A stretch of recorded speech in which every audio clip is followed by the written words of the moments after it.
A very good morning, dear students. I am your teacher Sanjana. I hope all of you are well. Students, in today's commerce class, we will complete question number 10. Students question number 10 adjustment entries का हम लोग कर रहे थे और question number 10 का trading हम लोगों ने बना लिया था। आज हम लोग को प्रॉफिट एंड लॉस बनाना है, यही है क्वेश्चन नंबर 10 जिसका यहाँ से स्टार्टिंग हुई है और क्वेश्चन नंबर 10 में हम लोगों ने ट्रेडिंग कर लिया था। आज हम लोग को प्रॉफिट एंड लॉस बनाना है। स्टूडेंट्स, प्रॉफिट एंड लॉस बनाने के लिए मैंने यहाँ पे देखिए बना के रखा है। पहले आपको ग्रॉस प्रॉफिट ट्रांसफर करना होगा 92,500। उसके बाद आपको देखना है कि क्या क्या चीज़ें हम लोग को डालनी है प्रॉफिट एंड लॉस में। यहाँ पे कैरेज है, सेल्स रिटर्न, ये सब तो जाएगा नहीं। कैरेज हम लोग का ट्रेडिंग में जा चुका है, सेल्स रिटर्न माइनस हो चुका है सेल्स से। बैड डेट्स है, बैड डेट्स 3000। देखिए स्टूडेंट्स, जब भी बैड डेट्स से रिलेटेड कोई भी टर्म दिया हो तो ये हमारा ट्रायल बैलेंस है। ट्रायल बैलेंस में जितना भी जहाँ भी बैड डेट्स आए तो आपको अगर डेबिट में दिया है तो एक्सपेंस मान के आपको 2 में डाल देना है, जैसे मैंने यहाँ 2 में डाल दिया है। और अगर से इसे यहाँ पे reserve for bad and doubtful debts, यहाँ पे भी बैड डेट्स का नाम आया है, क्रेडिट में दिया हुआ है, तो इसे हमें इनकम मान के क्रेडिट साइड में डाल देना है। तो यहाँ पे देखिए मैंने by reserve for bad debts ये हमने डाल दिया है 4650। इसका मतलब क्या मैंने बताया यहाँ पे कि बैड डेट से रिलेटेड कोई भी टर्म अगर ट्रायल बैलेंस में आता है तो डेबिट में दिया है तो 2 में डाल दीजिए प्रॉफिट एंड लॉस में, और अगर क्रेडिट में दिया है तो बाय में डाल दीजिए। बस आपको ये करना है। बहुत सारी बुक्स में आपको जो रिजर्व दिया होगा उसमें ओल्ड जो न्यू रिजर्व होता है उसको प्लस करके दिखाते हैं, ओल्ड रिजर्व को माइनस करते हैं। आपको ऐसा कुछ भी नहीं करना है। इसका सबसे सरल तरीका, सबसे इजी वे जो है ये है कि आपको जो भी चीज़ डेबिट में दी हो उसे प्रॉफिट एंड लॉस में डेबिट में डाल देना है, और जो बैड डेट से रिलेटेड रिजर्व क्रेडिट में दिया हो उसको क्रेडिट में डाल देना है। और जो एडजस्टमेंट में दिया होगा, जैसे यहाँ पे लिखा है make a reserve of 5% for bad and doubtful debts. अब ये 5% जो आपका सॉल्व होगा ये आपका डेटर्स पे सॉल्व होगा, और ये हमारा प्रेजेंट में जो एक्सपेंस है उसमें हम लोग दिखा देंगे। यहाँ पे देखिए बैड डेट जो पहले से दिया हुआ था ट्रायल बैलेंस में वो मैंने डाल दिया है।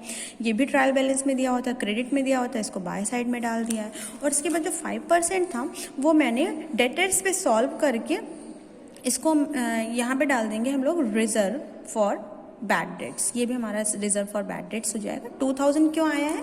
क्योंकि यहाँ पे डेटर्स जो है वो 40,000 के हैं। ये सैलरी डेटर्स हैं जो कि 40,000 के हैं। उसके बाद 5% आप सॉल्व करोगे तो जब भी, हाँ, ये आपका 5% दिया था तो 40,000 का 10% कितना होगा? 4,000। एक जीरो हटा दीजिए, और 10 का आधा होता है हमारा 5%, तो हम उसका आधा कर देंगे, यानी 4,000 का हाफ कितना हो गया? 2,000। या फिर आप सॉल्व करके भी निकाल सकते हैं। ये शॉर्ट ट्रिक है जो मैंने आपको परसेंटेज को सॉल्व करने के लिए बताई है। ओके स्टूडेंट्स, उसके बाद ये मेरा 2000 आ गया है यहाँ पे। नेक्स्ट देखिए बेटा, अब बैड डेट्स का सारा हम लोगों ने ट्रीटमेंट कर दिया है, नीचे से लेकर के जो एडजस्टमेंट में था वो सभी हम लोगों ने कर दिया है। ड्राइंग्स हमारा कैपिटल में से माइनस होता है। ड्राइंग्स होता है क्या है स्टूडेंट्स? ड्राइंग्स माने होता है पर्सनल यूज़। जब भी कोई ओनर अपने बिजनेस से ही अपने पर्सनल यूज़ के लिए पैसे निकालता है या सामान निकालता है तो उसे हम लोग ड्राइंग्स बोलते हैं, और इसे हमेशा कैपिटल से माइनस करते हैं, क्योंकि ओनर ने जितना भी पैसा लगाया था उसमें से वो खुद ही निकाल रहा है, इसलिए वो उसकी कैपिटल को कम कर देगा, यानी ड्राइंग्स को कैपिटल से माइनस करते हैं। ठीक है। उसके बाद ये एडवर्टीजमेंट एक्सपेंसेस हैं 2500, ये हम लोग डालेंगे। तो यहाँ पे देखिए लिखा है टू एडवर्टीजमेंट एक्सपेंसेस 2500। उसके बाद हम लोग का सैलरीज है, सैलरीज भी 2500 है, तो सैलरीज भी मैंने डाल दी है 2500। उसके बाद क्या आएगा हम लोग का? डेटर्स आएंगे नहीं, ये सब आएगा नहीं, बिल्स रिसीव, ये सब बैलेंस शीट्स के हैं। वेजेस हम लोग ट्रेडिंग में डाल चुके हैं। अब डिस्काउंट आएगा, डिस्काउंट 1300, तो मैंने यहाँ पे डिस्काउंट डाला है 1300। नेक्स्ट क्या है? रेंट एंड टैक्सेस 7000, तो मैंने रेंट एंड टैक्सेस डाला है 7000, लेकिन इस पर प्रीपेड भी था। बी पॉइंट में लिखा हुआ है rent of ₹500 was prepaid. Prepaid का मतलब है पहले आगे का पे कर दिया, तो इसको माइनस कर देंगे हम लोग, 6500 आ जाएगा माइनस करने पे। रेंट एंड टैक्सेस के बाद cash in hand, cash at bank balance sheet से रिलेटेड है, परचेज ट्रेडिंग में जा चुका है। मिससेलेनियस एक्सपेंसेस 6000, अब ये मिससेलेनियस एक्सपेंसेस मैंने डाल दिए 6000। नेक्स्ट क्या है? रिजर्व वाला हम लोग डाल चुके हैं क्रेडिट में। अब सेल्स, कैपिटल, ये सब हम लोग को डालना नहीं है। ये डिस्काउंट एक और दिया हुआ है, क्रेडिट में दिया हुआ है, तो ये हमारी इनकम होगा, तो बाय डिस्काउंट इधर भी दिखा देना है 650।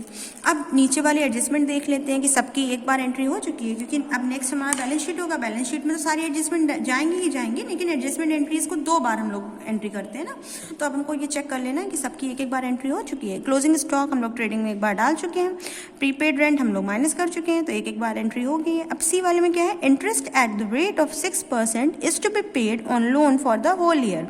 अब लोन पे 6% इंटरेस्ट है। स्टूडेंट्स, लोन हमारी लाइबिलिटी है, और जब भी किसी लाइबिलिटी के ऊपर इंटरेस्ट देना पड़ता है तो वो हमारी लाइबिलिटी को और बढ़ा देता है, और बढ़ रहा है तो हमारे लिए लॉस की बात है, इसलिए इंटरेस्ट ऑन लोन किधर पड़ेगा?